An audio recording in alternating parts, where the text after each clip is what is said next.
사랑하는 한남교회 교회 여러분, 오늘은 창조절 네 번째 주일입니다. 오늘 하나님께서 우리들에게 주시는 말씀은 누가복음 제10장 25절에서 37절의 말씀입니다. 새번역 성경으로 함께 읽도록 하겠습니다.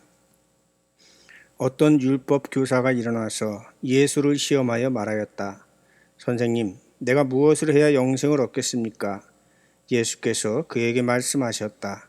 율법에 무엇이라 기록하였으며 너는 그것을 어떻게 읽고 있느냐? 그가 대답하였다. 내 마음을 다하고 내 목숨을 다하고 내 힘을 다하고 내 뜻을 다하여 주 너희 하나님을 사랑하여라 하였고 또 내 이웃을 내 몸과 같이 사랑하여라 하였습니다. 예수께서 그에게 말씀하셨다. 내 대답이 옳다. 그대로 행하여라. 그리하면 살 것이다. 그런데 그 율법 교사는 자기를 옳게 보이고 싶어서 예수께 말하였다. 그러면 내 이웃이 누구입니까? 예수께서 대답하셨다. 어떤 사람이 예루살렘에서 여리고로 내려가다가 강도들을 만났다. 강도들이 그 옷을 벗기고 때려서 거의 죽게 된 채로 내버려 두고 갔다. 마침 어떤 제사장이 그 길로 내려가다가 그 사람을 보고 피하여 지나갔다. 이와 같이 네 사람도 그곳에 이르러 그 사람을 보고 피하여 지나갔다. 그러나 어떤 사마리아 사람은 길을 가다가 그 사람이 있는 곳에 이르러 그를 보고 측은한 마음이 들어서 가까이 가서 그 상처에 올리브 기름과 포도주를 붓고 싸맨 다음에 자기 짐승에 태워서 여관으로 데리고 가서 돌보아 주었다. 다음 날 그는 2데나리온을 꺼내어서 여관 주인에게 주고 말하기를 이 사람을 돌보아 주십시오. 비용이 더 들면 내가 돌아오는 길에 갚겠습니다 하였다. 너는 이 세 사람 가운데서 누가 강도 만난 사람에게 이웃이 되어 주었다고 생각하느냐? 그가 대답하였다. 자비를 베푼 사람입니다. 예수께서 그에게 말씀하셨다. 가서 너도 이와 같이 하여라. 아멘. 오늘 우리가 함께 읽은 말씀을 통해서 상처 입은 치유자라는 제목으로 말씀을 나누도록 하겠습니다. 오늘 우리가 읽은 말씀은 기독교인이 아닌 이들도 익히 아는 말씀입니다. 그러나 너무 잘 알려진 말씀이라 그 속에 들어있는 깊은 의미들은 종종 지나치는 말씀이기도 합니다. 기독교는 이웃 사랑을 아주 중요하게 생각합니다. 코로나19 상황에서 비대면 예배를 드리는 것도 이웃 사랑을 실천하기 위해서 교회가 아픔을 감내하는 모습이기도 합니다. 이 말씀은 누가 우리의 이웃인가? 라는 질문을 하게 합니다. 우리는 이웃을 세상 모든 사람이라고 생각하지만 예수님의 생각은 조금 다릅니다. 우리의 이웃은 이 세상의 모든 사람이 아니라 강도 만난 자를 돕는 자입니다. 강도 만난 자를 지나쳤던 이들, 그들은 아무리 하나님을 믿는다고 하고 하나님에 대한 해박한 지식을 가지고 있다고 하더라도 강도 만난 자의 이웃이 아니었던 것입니다. 물론 원수도 사랑하라고 하셨으니 강도 만난 사람을 지나쳤던 이들을 원수 취급하면 안 되겠지만 예수님의 이 말씀이 그들의 분노를 자아냈다는 것을 생각하면 강도 만난 자의 이웃이 되기를 거부하는 이들에 대해서 우리가 어떤 태도를 취해야 하는지는 분명해지는 것입니다. 그들에 대해서 당신들은 문제가 있다 라고 분명하게 지적해 주는 것, 그것이 비판하지 말라는 말씀과 대립되는 것이 아님을 기억해야 합니다. 어떤 율법학자가 예수님을 시험하기 위해서 질문합니다. 선생님, 어떻게 해야 제가 영생을 얻겠습니까? 그러자 예수님은 율법학자에게 당신은 어떻게 알고 있느냐 물으시고 율법학자는 이렇게 대답합니다. 내 마음과 목숨과 모든 힘과 모든 뜻을 다하여 하나님을 사랑하고 이웃을 사랑하라고 했습니다. 그러자 예수님은 단호하게 말씀하십니다. 내 대답이 옳다. 이것을 행하여라. 그러면 살 것이다. 이 질문과 대답 속에서 우리는 아는 것과 행하는 것이 다른 차원임을 알게 됩니다. 머리로만 아는 것으로는 영생을 얻을 수 없습니다. 영생을 얻으려면 머리로 아는 것을 삶으로 살아야 하는 것입니다. 실천이 없는 알은 진정한 알미라 할 수 없습니다.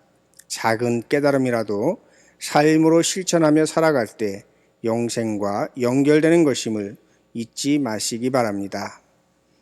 자신이 예수님보다 더 우위에 있음을 드러내고 싶어 예수님을 시험하던 율법학자는 이제 자신을 옳게 여기고 싶어서 또 질문을 합니다. 자신의 의를 드러내고 싶고 인정받고 싶은 것입니다. 그의 질문은 그러면 누가 제 이웃입니까? 하는 것입니다. 하나님 사랑과 이웃 사랑을 말씀하셨는데 자신은 나름 이웃을 사랑하며 살았다는 것이겠죠. 그러자 예수님은 사마리아인의 비유를 들어 말씀하십니다. 그리고 이야기 끝에 이 세 사람 중에 누가 강도 만난 자의 이웃이라고 생각하느냐고 묻습니다. 율법학자는 그에게 자비를 베풀어 준 사람입니다. 대답합니다. 그러자 예수님께서는 너도 가서 그렇게 하라 일침을 가하십니다. 이 질문과 대답 속에서 알 수 있는 것이 있습니다. 율법학자는 자기 스스로 계명을 알고 그렇게 살아가고 있다고 믿었습니다. 그러나 그는 껍데기만 알고 있었던 것이며 이웃 사랑도 제대로 하지 못했습니다. 그가 이웃이라고 사랑하던 대상에는 사마리아인 같은 이들은 없었던 것입니다. 오히려 그에게 사마리아인은 자신들의 신앙적인 경건을 증명하기 위해 끝없이 배척하고 차별해야 하는 대상에 불과했던 것입니다. 율법학자는 머리로 다 알고 있었다고 생각했지만 실천이 없었고 안다고 생각하는 것조차도 잘못 알고 있는 것입니다. 사마리아인의 이야기는 이렇습니다. 예루살렘에서 여리고로 내려가던 사람 중 하나가 도중에 강도를 만났습니다. 강도들은 이 사람의 옷을 벗기고 때려서 거의 죽을 지경으로 만들어 놓고 버려두었습니다. 그때 제사장이 그 길을 내려가다 길 반대편으로 피해서 지나갑니다. 제사장에 이어 레위인도 그를 보고 피해갑니다. 이번에는 어떤 사마리아인이 그 길을 여행하다가 그를 발견합니다. 그를 보고 불쌍히 여겼습니다. 측은지심의 발로는 그의 상처를 치료해 주는 것으로 나타났습니다. 그러나 거기서 끝난 것이 아니라 강도 만난 자를 자기의 짐승에 태우고 여관으로 데리고 가서 정성껏 보살펴 줍니다. 다음 날 떠나면서 은화 2개를 여관 주인에게 주며 강도 만난 사람을 잘 돌보아 주라고 하면서 비용이 더 들면 돌아올 때 갚겠다고 합니다. 예루살렘에서 내려오던 제사장과 레위인은 아마도 예루살렘 성전에서 예배를 드리고 어디론가 가던 중이었을 것입니다.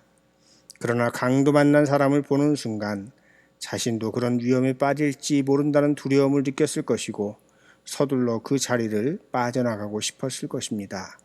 두려움과 함께 강도 만난 자와 엮이고 싶지 않은 마음도 있었을 것입니다. 강도 만난 자와 엮이는 순간부터 자신들의 평온했던 일상이 깨질 수밖에 없습니다.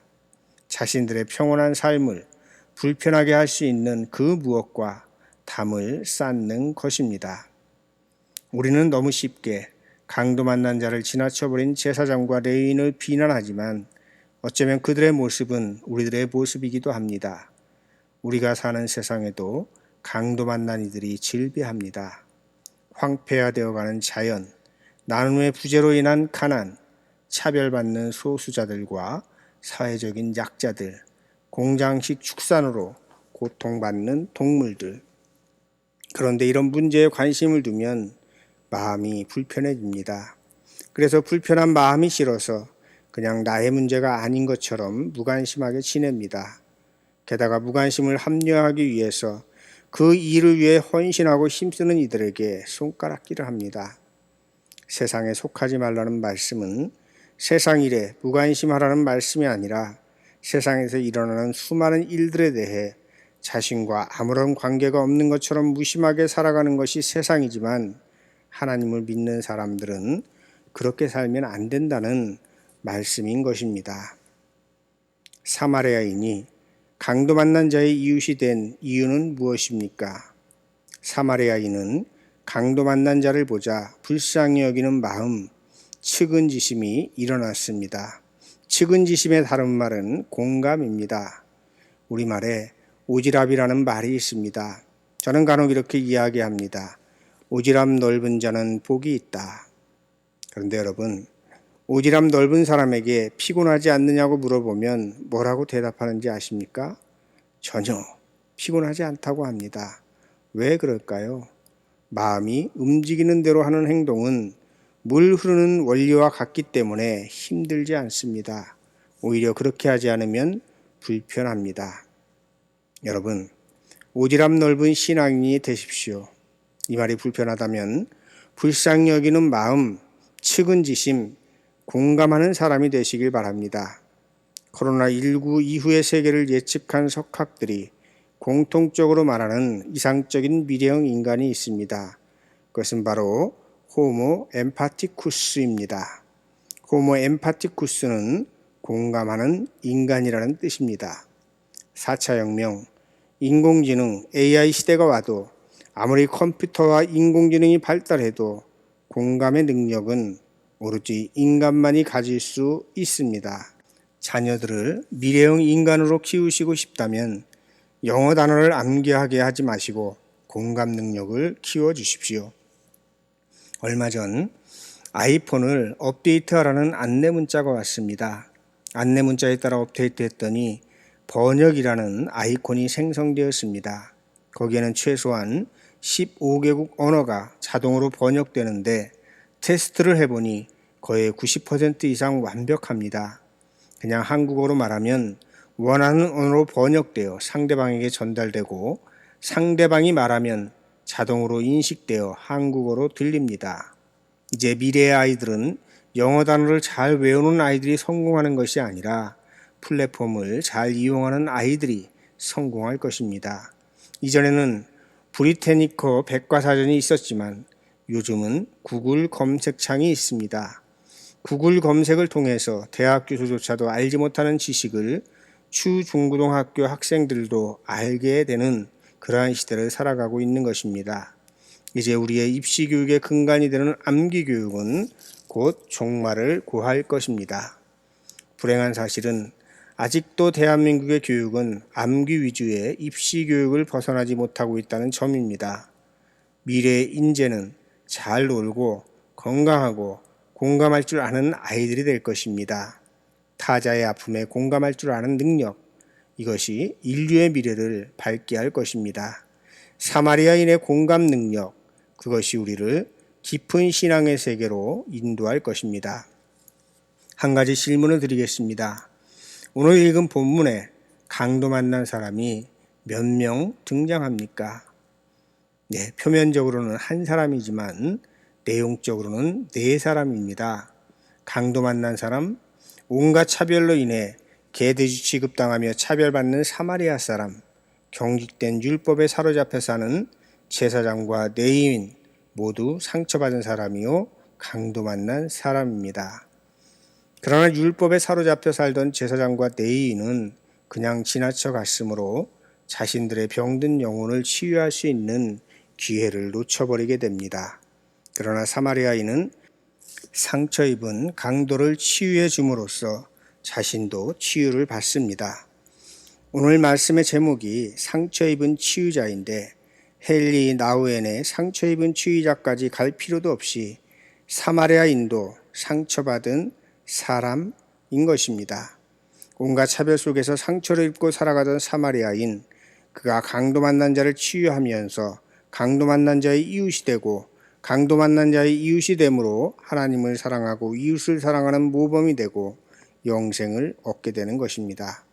유대인들과 제사장과 레위인의 전유물로 여겨졌던 영생의 삶이 개돼지 취급당하던 사마리아인에게 주어진 것입니다.